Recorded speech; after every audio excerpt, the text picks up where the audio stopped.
United states of আমেরিকাতে একটা conference হয়েছিল। ওই কনফারেন্সটা হচ্ছে পৃথিবীর যত ধর্মগ্রন্থ আছে সবগুলো ধর্মগ্রন্থের 10 মিনিটের আবৃত্তি শোনানো হবে। ওখানে গিয়েছে গীতা, গিয়েছে বাইবেল, ত্রিপিটক, দশাতীর, Veda, Purana, Ramayana, Dighanikaya, Yahwist, sacerdotal, Talmud, Torah, old testament, new testament, Zend Avesta এবং আল্লাহর কোরআনও। কোন সুবহানাল্লাহ।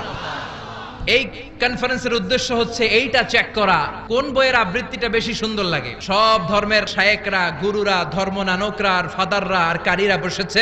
বিচারকের সামনে একটা গ্রিন বাটন, একটা রেড বাটন। প্রথমে ডাকা হয়েছে শ্রীমত ভগবত গীতা। 10 মিনিট পড়েছে, পড়ার পরে বিচারক রেড বাটনে প্রেস করেছে, সময় শেষ, নেমে গিয়েছে। সব ধর্ম গ্রন্থের আবৃত্তি এবং তেলাওয়াতের পরে সর্বশেষে মুসলমানদের ধর্মগ্রন্থ কোরআন আবৃত্তি করার জন্য ডাকা হয়েছে। এসেছে মিশরের কারি আব্দুল বাসিত ইবনে আব্দুস সামাদ। উনি দাড়ি রাখেন না, ক্লিন শেভ, পাতলা একটা চাদর আর জুব্বা পরে চলে এসেছে মাইকের সামনে। এসে আউযু বিল্লাহি মিনাশ শাইতানির রাজীম